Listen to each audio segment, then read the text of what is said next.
as Oh, yes, thank you. And as Andrew mentioned, it's a way that you can maybe think about some tips and tricks and strategies to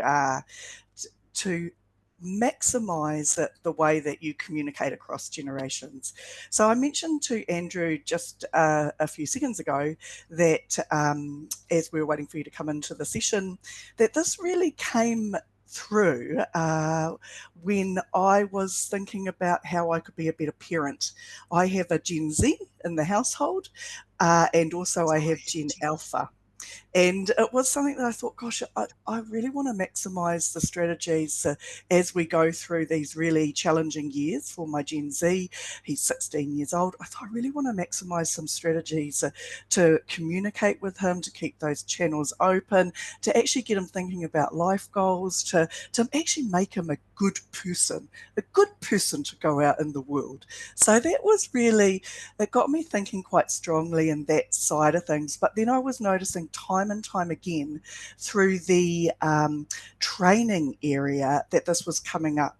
I completed a series of webinars, and one of them was about training across generations.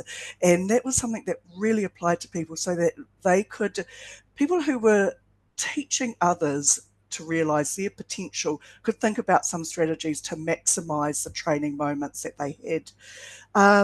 I'm going to share with you my uh, slide deck for today.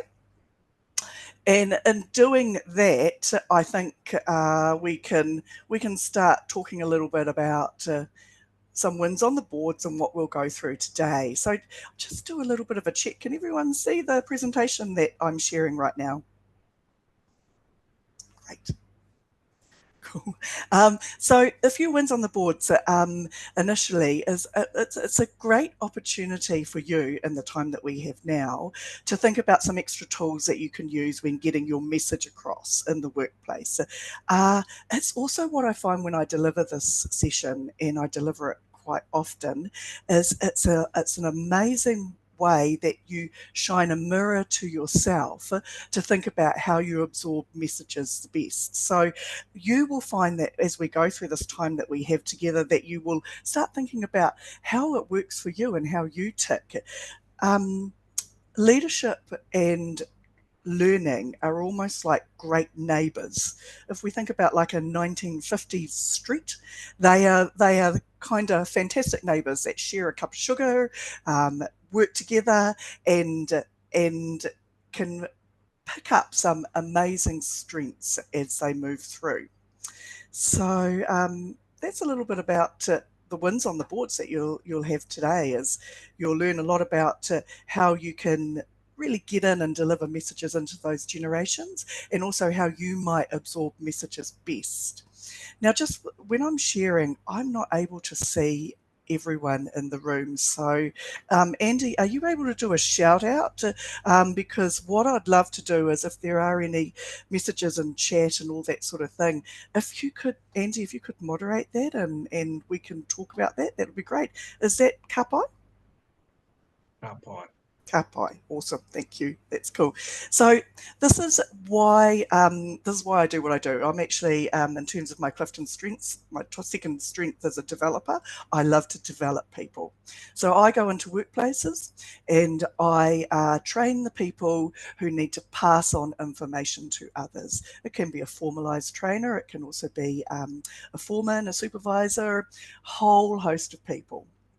And I can do that face to face or through virtual sessions. So I have a workplace guide training, and that really is where this has come into play because, funnily enough, when you are tasked with the opportunity to lead, being that neighbour in that leadership space, and also train or deliver information, you're often just launched into the pool. In you go, oh, you'll be a great leader. I'm going to tell you how to lead. And this is why Andy is so fantastic in your space, because you do this, you give people the tools and techniques and get them thinking about reflecting how they will lead. And I do likewise in that learning space, give people the tools and techniques to think about how they will train, to give that information. And actually, that's really applicable at home, because then you think about how can I convey that message so that someone really gets it.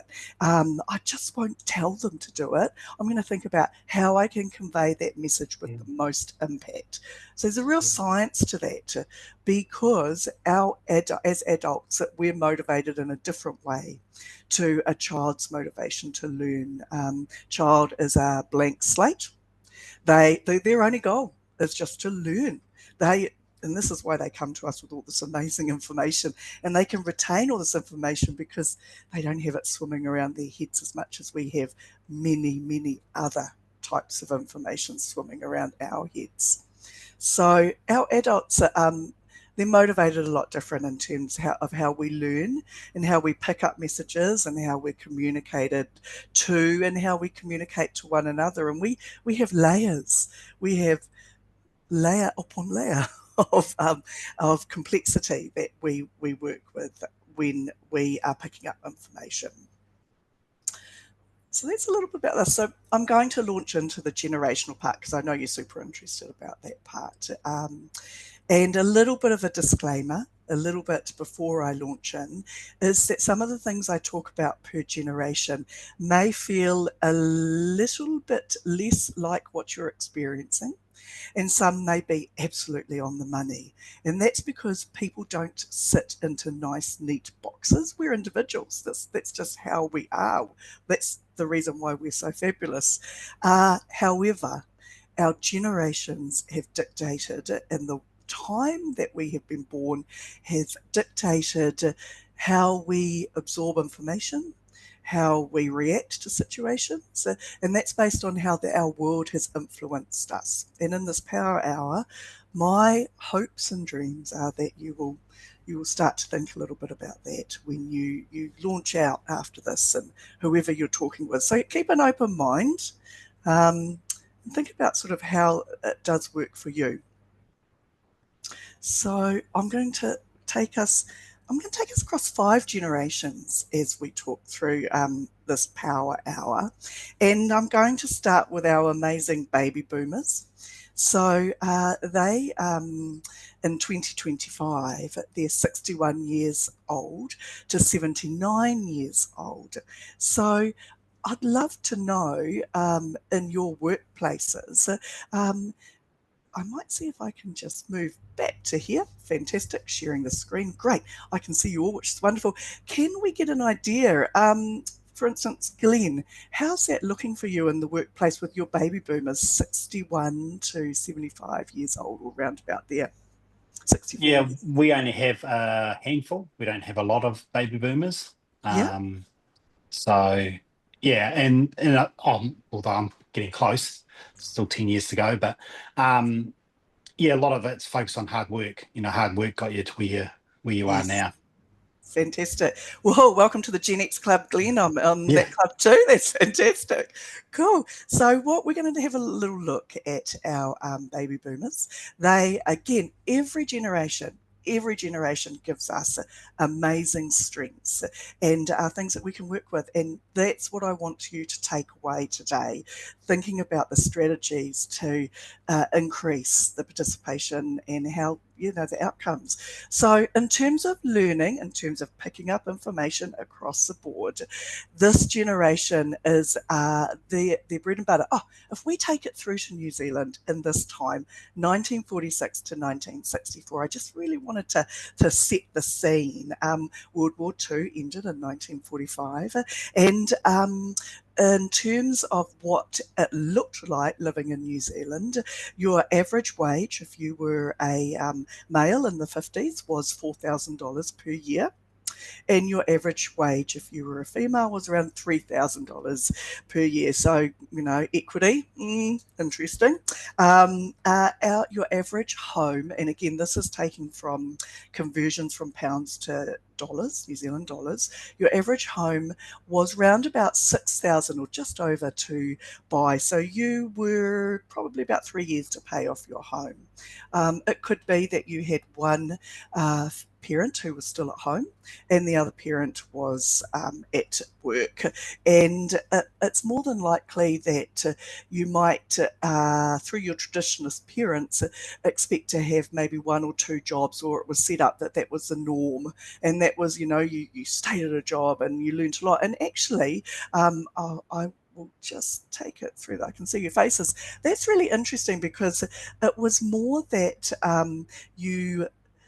you maybe stayed at one or two jobs, but perhaps when you stayed at those jobs, you might have had a lot of complexity in that one workplace. It wasn't, and you might move through and get promotions and those sorts of things. So that was the norm of what you were experiencing in this generation. So if you were born into that generation, that was what shaped you.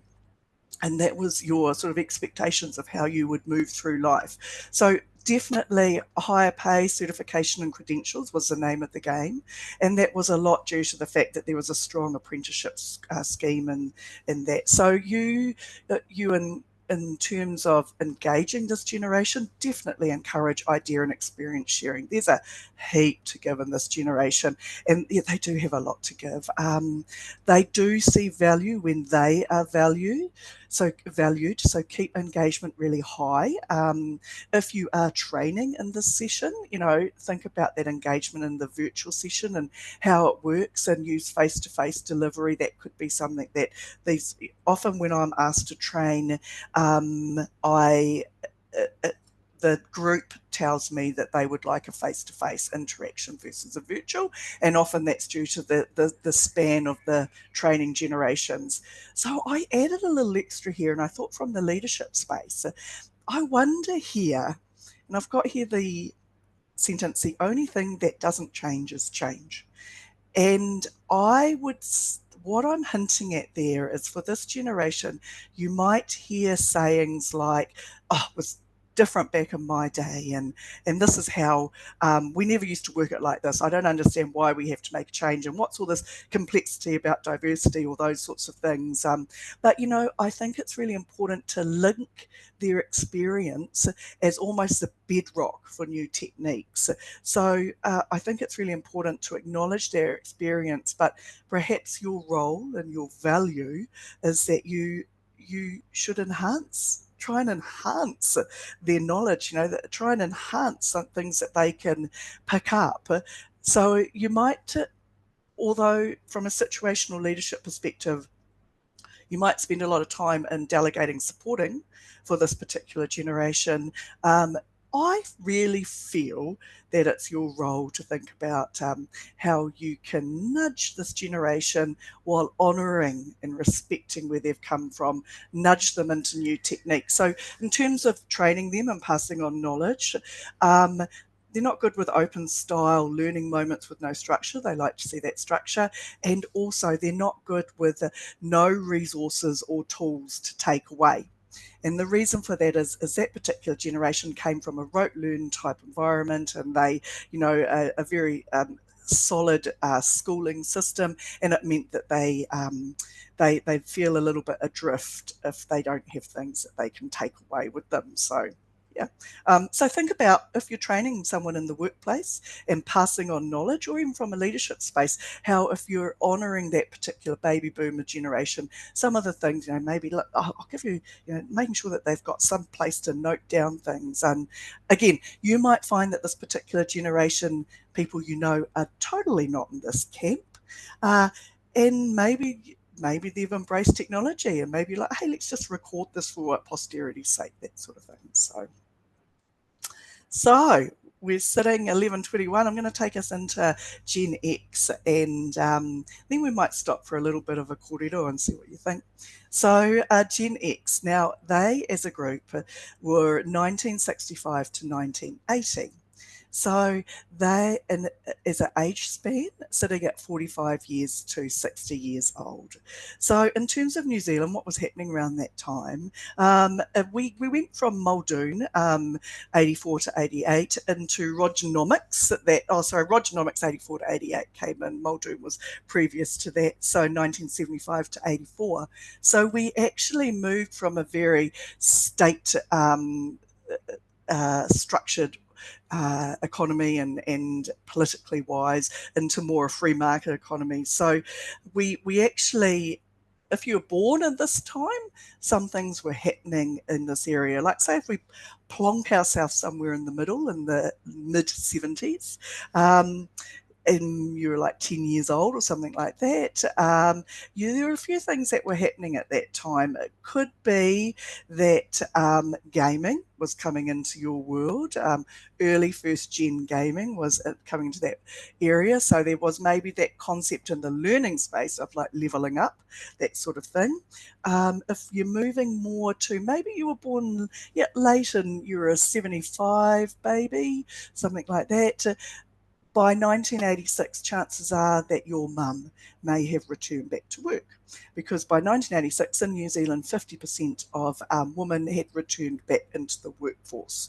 So you might have had been what they called a latchkey kid, had that round your neck and went home and, did the potatoes, put the washing out, or brought the washing in, actually, all those sorts of things. So you were quite resourceful. Gen X are quite resourceful. They like more participative learning moments, and they're more willing to maybe not just trust just the expert, but more practitioners there.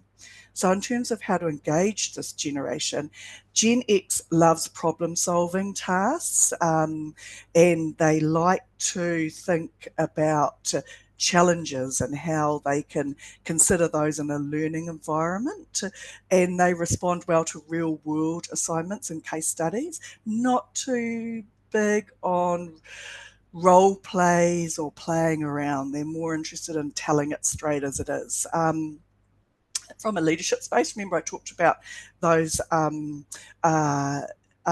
if you were neighbours, leadership and learning kind of neighbours, in terms of how we work.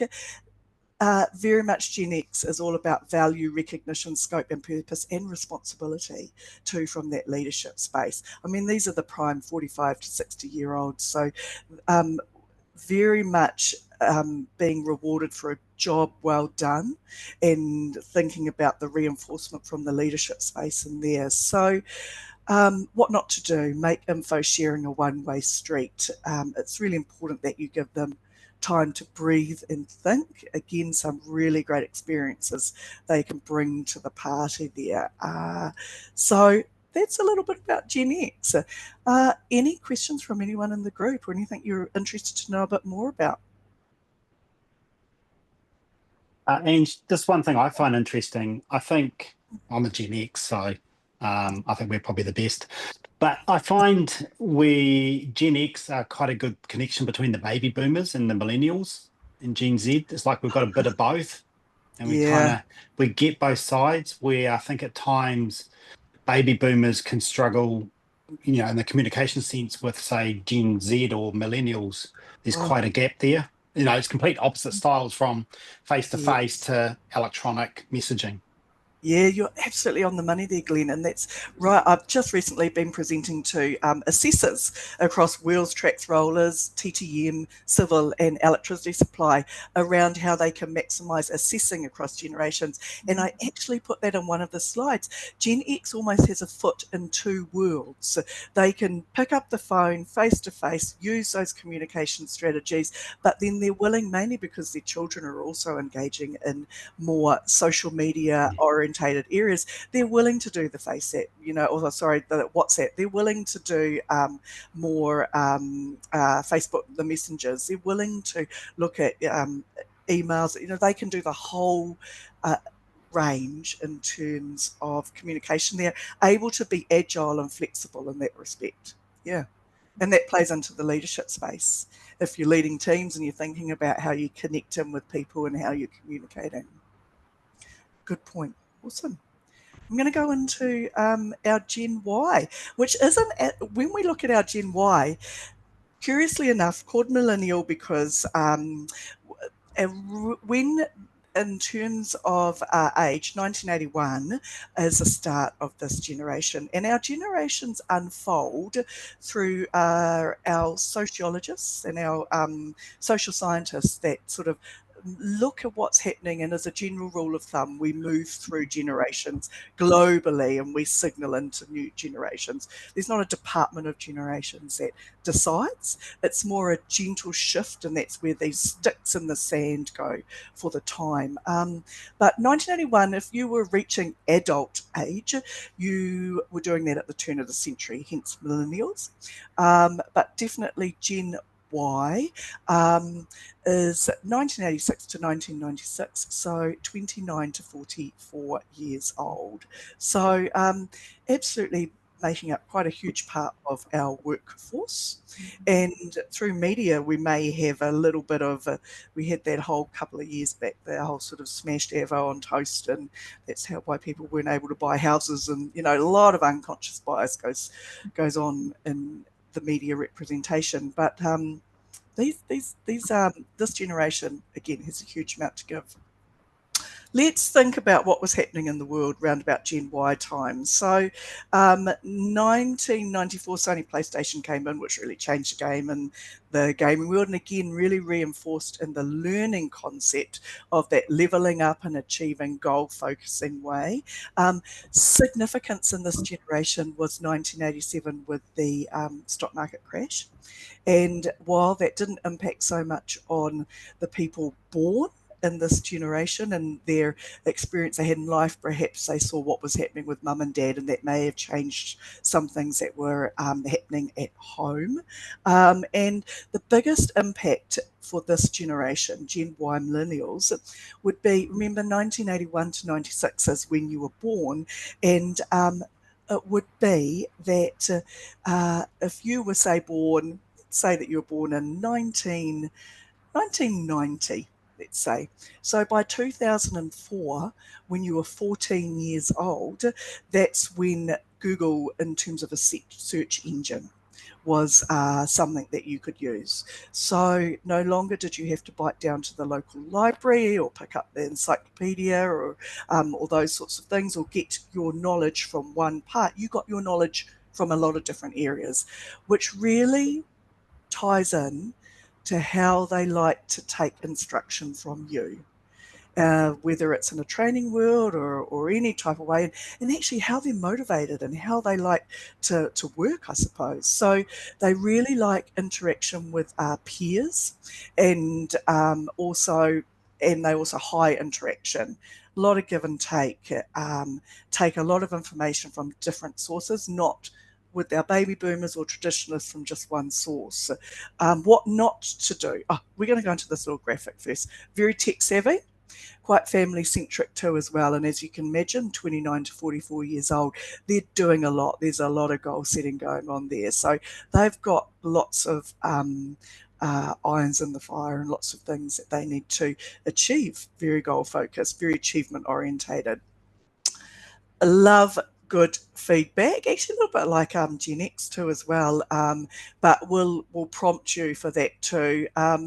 Now it says here job hopping, but I'd like to think that because they're goal focused, they're very interested in what roles and responsibilities can be afforded to them and what they can do with those, and also really team orientated because of that peers and a lot of that higher interaction, because of the opportunity they've had to take information from different areas. So a little bit what not to do if you are working with Gen Y is give them no time to contribute. Don't do that. Please give them time to contribute. Give them lots of modes of information and give them time to practice. Don't just, say to them, show them a task once and say you have to do it this way and that's it. So collaboration is really important too. Buddies are good. Those sorts of things. You'll get a lot out of Gen Y if you look at thinking about how they can add to your business and what they can give. Also Gen Z the same.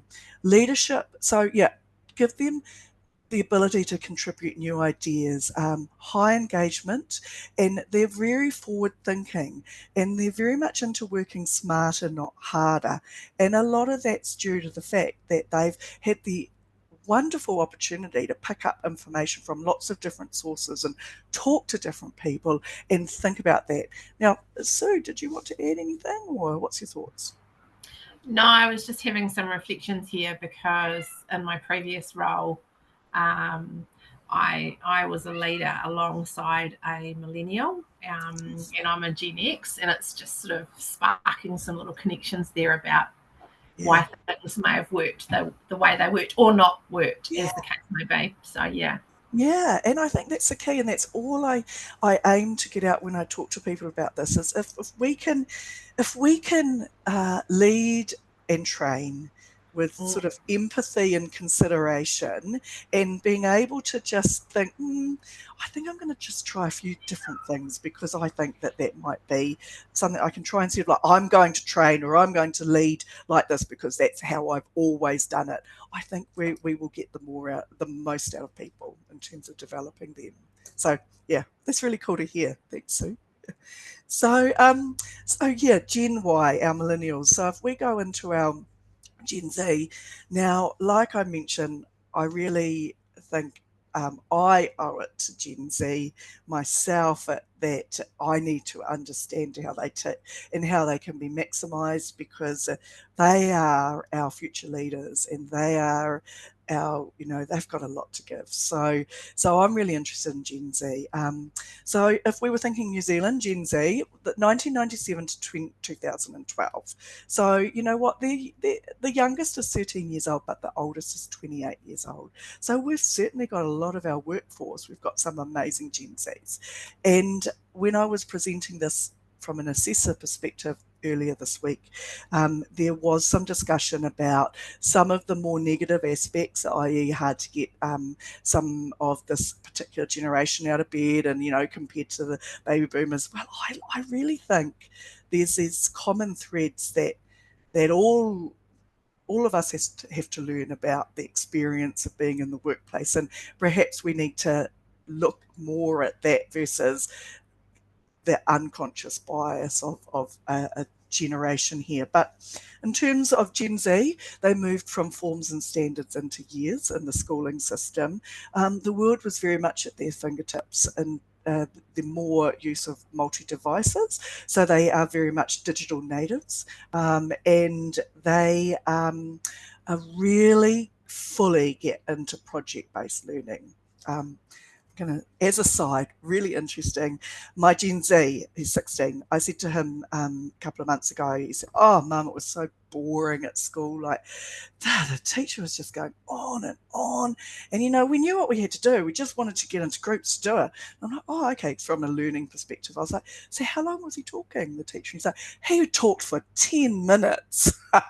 And I thought, oh my goodness. Like, but then I went into strategy space, and I thought, as a adult educator, how can we maximize the learning? And they love project-based learning, and they are super switched on in that space. So let's go back to the presentation. So how to engage this generation. So they're multimodal. That's what they've grown up with. And from a leadership space, enhance that, use the way that they can give to you as much as you can give to them through your experience. And they might find great ways of looking at maximizing the way information's routed through your organization. And they also learn by forums too as well. They're not so big on that one person who knows it all. They want to know about everyone who knows it all, and they want to weigh it up, and then they want to think about what they can get from it and how they can move forward. Sometimes that can clash against the structure of your organization. So let's have a think about how to engage this generation. So they are very time specific, being multimodal, their attention span, and they can multi-device. If we're thinking about what's happening in the world, even when you're watching TV now, they're thinking about, is it the fourth wall or the third wall? They're saying very much that when you're watching programs now, you're also scrolling. And when they're creating TV programs, they have to think about that next, engaging you. So that's the same thing with Gen Z, very much digital natives. You need to explain the structure and the timing so that they can prepare what needs to be taken in. Short bursts of taking in info is the key. So thinking about leadership, you might want to go over to their desk. You might be like, why is this particular person finding it hard to understand, what I want them to do? And actually you might think about how you package it up, and short bursts, come back to, and then we'll go and I'll give you the responsibility, and then we'll come back and revisit how you're going. Allow time for group and independent work to try out the new tasks. And leadership wise, being really agile and really perhaps, of course, you're going to be perhaps with this generation more in that coaching and directing space, that into forced situational leadership, those quadrants. So it's really is, that is because they just don't have the experience yet, but hey, they are amazing with their opportunities. When they were born in this time frame, although we had the GFC in 2008, it was very much that it was a time of prosperity, and largely if they were growing up in this time frame. So they want to value add for you. They want to think about sustainability. They want to think about doing things. They may not be with you for a long time, but certainly if you give them the opportunity, they're really going to be happy to make changes and add changes, and allow them to think in the multicolored areas and not just the black and white areas. But I suppose that's your coaching, mentoring responsibility, to also give them an understanding of those black and white areas, those SOPs and that structure there. But is there any link, like even if I go back and think about the slides that you've shared around economic circumstances when baby boomers were growing up? Yep. Often it was a lot more frugal, and like treats and things, maybe the discretionary income in the household wasn't quite there. And if you go through all the slides that you've had, it seems like maybe you pass on to your kids what you didn't have. And if I even think of my own household, the concept of a treat is not as much of a treat as what it would have been to me growing up. Basically, I've conditioned them to have treats too often. Does stuff like that affect their resilience, or even how they respond when they hear no? And like I'm thinking in the workplace, have you done any study on, I don't know, how different generations respond to boundaries? Like, do some generations really like boundaries because they've grown up in that way, compared to others where maybe a boundary is a real turn off because it's saying no to their hopes and dreams? That's a great question. I'm going to talk about the resilience and the anti-fragility space, because I think that's what you're talking about there. Well, it's two things. First off, yes, when the world came closer to us in New Zealand through to global economic capability, we our younger generations have access to more, so they think nothing of going and purchasing off Temu or Amazon or that sort of thing, where that wasn't the way that, or the opportunities that the generations past had. So there is definitely the more, which can perhaps maybe confuse them at times. But then I have to comment on the fact of this generation. Now, they were born, Gen Z was born in a time that, say, for instance, if they were born 2010, This generation ended in 2012. If they were born in 2010, they would have been 10 years old when the pandemic hit. So that was a time where they very much moved their classrooms from a school situation into home. So they were very good. So Gen Z is actually amazing with change. And when you think about it, maybe that's the gift they can give to a boomer who perhaps is not quite so great with change and questions and bucks against that. But a Gen Z, maybe you look at budding there, I'm not sure, could be a Gen Z is very open to change because that's just what their world has been like. So in terms of anti-fragility, they can roll with the punches. Someone brought up in an earlier session this week around failure and their perception of failure. And again, bringing in unconscious bias, people talked about, no one fails anymore in the later generations, everyone's a winner. And I would like to say there's still enough structures in our world to say that that actually is more an assumption versus a reality. Like when you go for your driver's license, you pass or fail. You don't get, you're kind of all right. And I can give the story of my mum, who, when she was pregnant with me in 1973, just before actually she had me, she went for her driver's license. She did it once.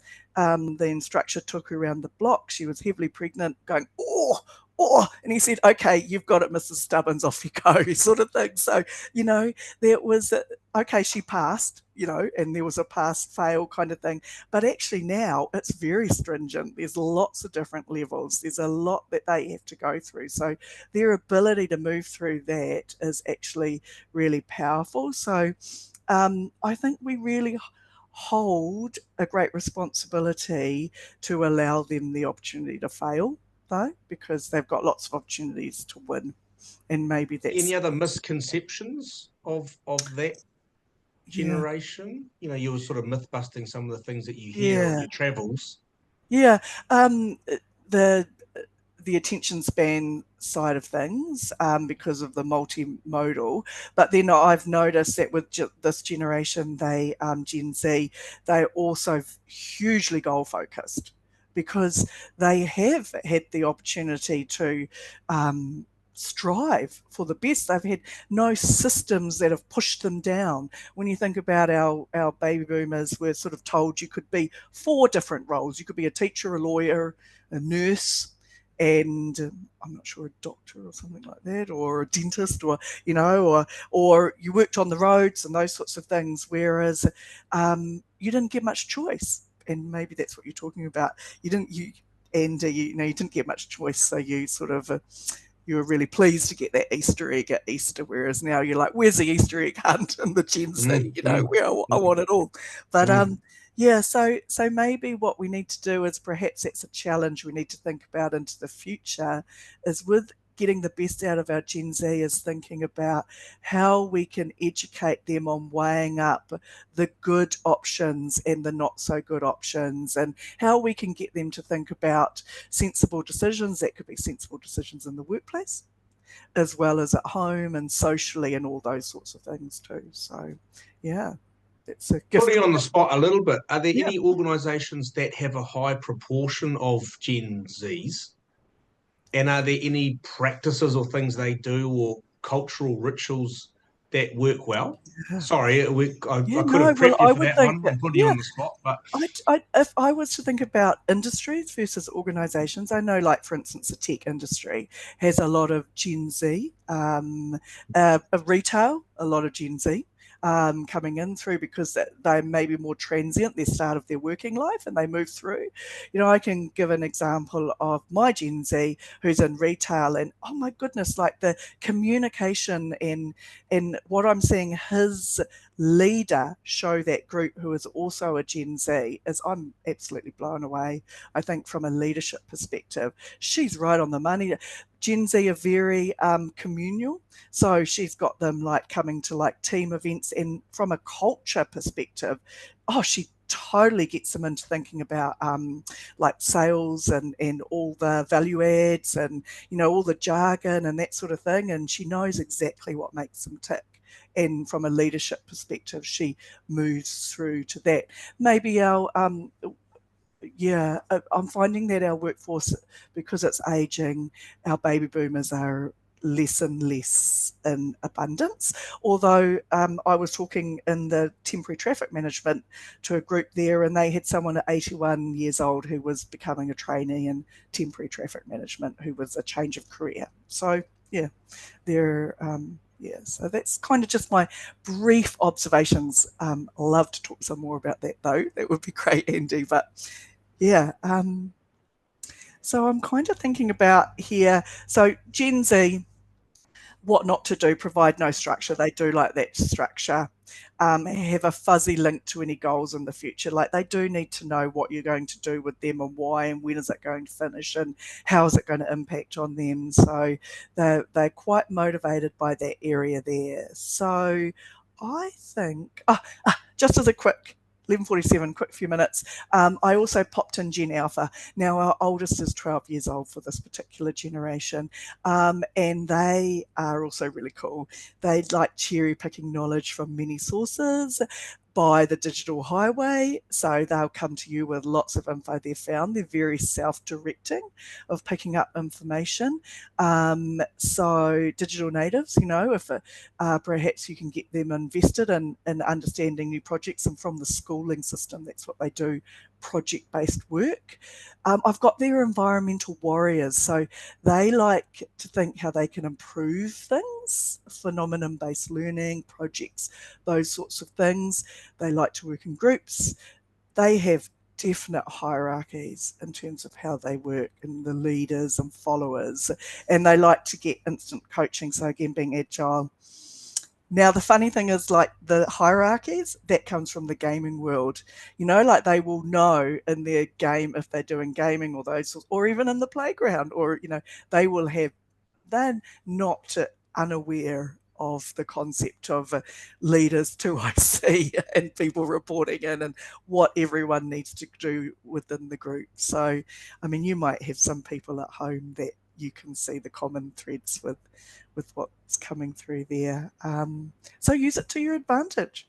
Think about ways that you can motivate them and stimulate them to work. And yeah, I'm calling on my old positive, negative reinforcement days of social sciences here. So yeah, I think if And quick question. cool. I'd say I'm a bit old school in part. Yeah. And where some people or some gens would rather text in to say that they're going to be sick or late or something. And I'm like, nah, man, I want to hear your voice, so you ring me if you're going to be sick. Yeah. Am I just an old stuck in the mud? Should I go, nah, go with the times, texting's how they do it, or is that making it a bit easy? Or So I think what we're doing is we're looking at behaviour versus learnings. So their behaviour that they're used to is texting in, because that's how they text with their friends and that sort of thing.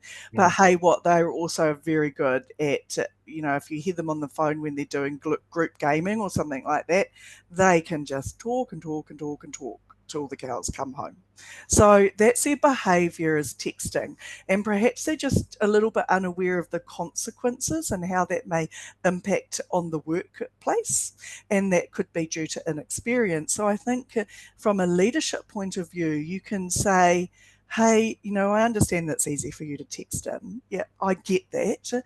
However, there might be things that I need to know about, what tasks need to be done, or and so can you please give me a quick call? I don't, that's really important that you do that. Say if your shift starts at 8:30, I will be available from 7:30 onwards for you to give me a quick call, because then I need to get things in. Funnily enough, Andy, I want to give you the scenario of my 16-year-old. So he works in retail. What they do is they set up a Facebook. They've got Facebook. He had to go onto the Facebook platform, and he was like cringing. Oh my God, Facebook's for old people.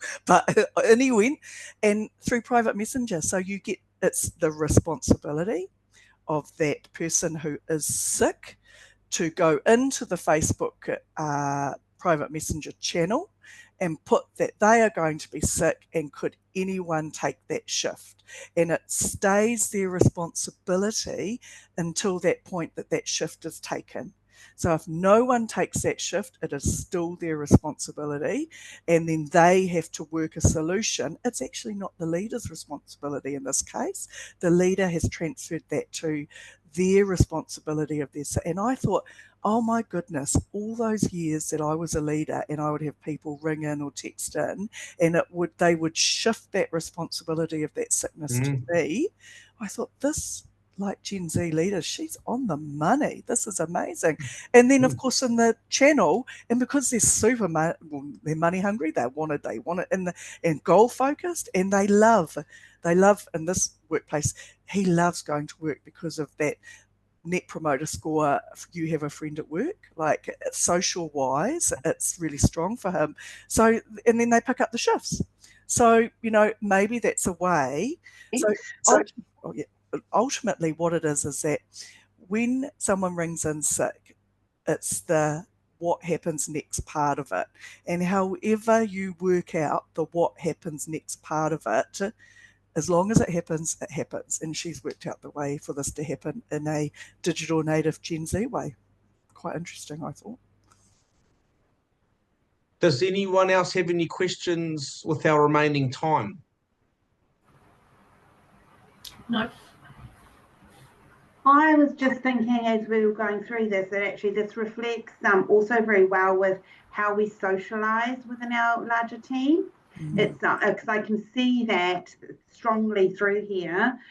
We've got 3 staff age 65, and I haven't had a Gen Z, but I'm about to have one on Monday. So we've got the whole gamut there, and it's exactly the same, I find, with finding appropriate kind of socializing activities and things that are liked and seen as valuable by everyone. And I do sometimes find it is hard to keep everyone happy in that regard, and yet it's important. So yeah, it's given me a lot to think about. And Gabby, it's not a case of, look, the latest generation are no good. I'm going to, why can't they be trained like everyone else is trained? It's actually thinking about they've been exposed to different stimuli, and actually think about how you can make that work for you. So for this particular Gen Z, think about how they can bond to people in the workplace when they come in. Maybe, if there's an opportunity for a buddy or something like that. Think about the social opportunities they can have. Maybe it's what they need to learn has a structure, an e-learning structure, or an induction type situation. But perhaps think about how you can say, look, really keen to hear your input in that. Tell us, how you think this can improve, and that side of it. That's all part of that engagement. And I'm very happy that this person's going into Jamie's team, and there's a new kind of, if you like, a handbook for that team that's not yet finished. So one of the things for the Gen Z is to give some feedback on that and get that finished. Well, they come from a unique perspective of a new person. It's going to be great. Yeah, continuous improvement. Awesome. Cool. I think there was maybe just one slide. I'm better for spending time with you. So that's me. Go and have a look at my website, www.decimal.co.nz. Flick me an email, ange@decimal.co.nz, or I love to kōrero on the phone too at any time. And Andy, hey, thank you so much for giving me the opportunity. It's been amazing. Really good questions, and I'm glad it's being recorded, because you can always refer back to some of these strategies. So yeah. Thanks very much, Ange, for joining us and sharing your wisdom today. And thanks everyone else for attending. Hopefully there are a couple of nuggets that you could take out and use either with your families or with your teams. Always useful.